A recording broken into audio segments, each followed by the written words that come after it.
Hi guys, this is Melissa Zad for Into Boxing, and I am so delighted to be joined by one of my absolute favourites in the industry, Mr. Spencer Oliver. How are you doing? Melissa, and I just said you're one of the grafters of the industry as well, and I like doing interviews with you, yeah. So yeah, doing really good. It's been a long night, tough night. It's been a really good night. We've seen a lot of talent coming through. Ben Whittaker for me was the standout of the night. I think, you know, all week he said he's going to deliver, he's going to show us those flashy boxing skills, then he's going to sit down on the shots and work on what he's been working on with Sugar Hill, and do you know what, that's exactly what he done. I think for a professional debut, I think that's about as good as it can get. I said before that I don't think he's just going to be a world champion, but I think he's going to be a superstar. I think he backed that up for me today, because what we saw there was, we saw something that was great.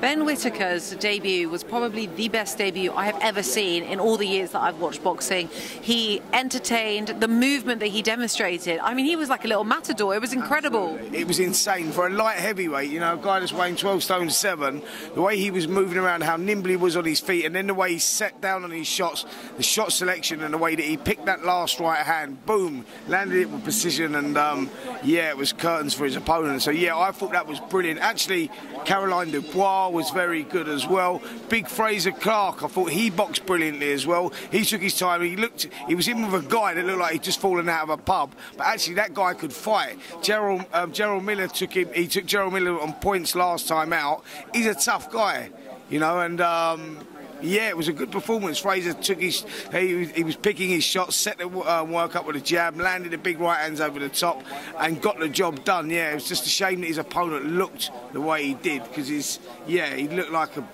big toe at lard really, but he can fight. So that was a good fight, a good learning curve for Fraser. I'm glad that he's back after that injury. And let's get on to the main event. We've got to get on to the main event. I mean, before we go on to the main event, right. I would like to give my 2 cents, actually. Yeah, go. I like your 2 cents. I enjoy your 2 cents. I thought Fraser Clark was incredible in the fact that he's just come back from a hand injury. He picked his shots, that timing of that left hook, beautiful, right? And actually what he did was really good, and he needed to get him out early, because someone like that will drag you into the later rounds. So he did very, very well there. I do want to ask, though, obviously you guys at Boxer, Ben Shalom, he brings on a lot of Olympians, right? And Caroline Dubois, she's a standout. Do you feel that she's being tested enough at this point in her career? Yeah, listen, what people have got to understand is that it's all about, you know, when these young fighters are turning over, Ben Whittaker's, Caroline Dubois, Fraser Clark's, you know, it's a different game. Amateur boxing to professional boxing is 2 different sports. So they need that time to develop. They need those opponents in front of them. And those opponents are put there to give them a few rounds. But they're just demonstrating how good they are by showing their boxing skills and getting the job done quicker than it should be. But you can't go and rush these things, you know. It takes time. It takes, you know, you can't buy experience. You know, the ring walks alone, and, you know, getting used to the crowds and getting used to the smaller gloves, no head guards, etc. So these things can't be rushed. If you know, these fighters, they will be tested in time, and it sort of annoys me a little bit sometimes when the people go, "Oh, Caroline Dubois, her opponent was terrible." She's having her second fight. She's a young kid. Like, you know what I mean? She's got to get used to the whole atmosphere of everything. So, look, I think it was right. It was the right opponent at the right time. I think she's a future superstar, but you have to let her develop. So, yeah, that's what I liked it. I liked the whole performance of the whole card tonight. I thought it was a very entertaining card.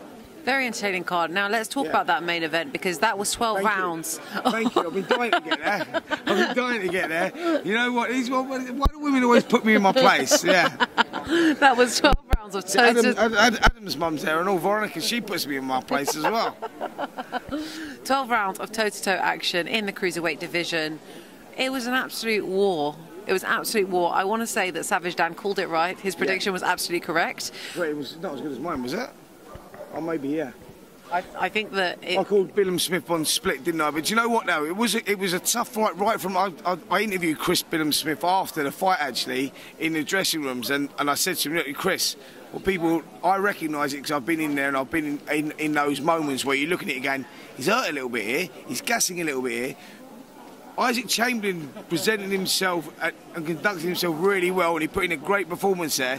He had his moments in that fight. Last 20 seconds, Billam-Smith was hurt, but Billam had to come back and dig deep and bite down on that gum shield a few times through that fight. It takes two guys to make a great fight, and they both played their part. But what Billam-Smith showed us was what champions do. You know, when he's looking a little tired and he's feeling a little bit sorry for himself, that he bites down and he can pull it around, and you know, he shows that winning mentality. So yeah, that was a great fight. Isaac played his part in a great fight, but Chris Billam-Smith showed that he's ready for that world title. You know, there's people out there, I think everyone's chasing the Makabu fight just purely on his age, and he's got the WBC belt, and that's the fight that everyone wants, but there's options for him out there.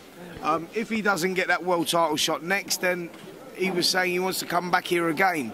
I think, you know, the crowd was sensational down here this week. I've really enjoyed it, and the atmosphere was something that I haven't felt for a long time.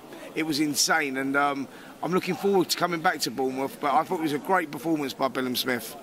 I agree. I think that Chris Billam-Smith has developed a lot in the last few fights that he's been part of. And also, I think his punch selection was really impressive. What are you giggling at over there, Spence? I'm giggling at my wingman, Simon, right? Who's Ben Schlom's lawyer. His wingman, ladies and gentlemen. He is. Me, Ambrose and Simon, we're like the three musketeers. So we've had a great time down here, actually. We had a lovely time on the beach. I think you was down there, actually, when we was... Don't drag my name through the mud, boys were sitting in the deck chair. I was sitting up on my thing, you know. They look like the cartel down there on that. Yeah, no, it was brilliant. We've had a great time. Bournemouth has been absolutely amazing, really amazing show. My last question to you, Spence, if you could just get into the frame a little bit more, because you keep moving. Sure. Yeah, because I've now become a walkway for... So my last question to you is... Come on, I'm only doing an interview. Is what do you make of WBC president saying that if Jake Paul wins his fight against Rahman, he's going to be officially ranked? It's all about the money, baby. It's all about the money. It's a business. Yeah. That was the best response I've ever had. I can't even whistle. Yeah.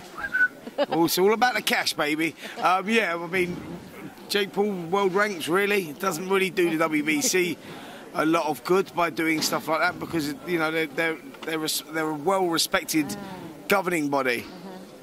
Doing things like that, you know, you got to earn those stripes. There's a lot of fighters out there, a lot of good fighters out there that never get world ranked. That's for a reason. We've got governing bodies for a reason. So, yeah, I don't know what Jose Suleiman's saying there, if I'm totally honest. Yeah. Love that. Spence, I do, I really do. I had nothing else to say. Spence, always a pleasure. Thank you so much for taking the time. Thank you, and I'm glad that I can introduce my good friend Simon into this one, and Adam Smith's mum, Veronica, who's always looking after me, and I look after her as well. So.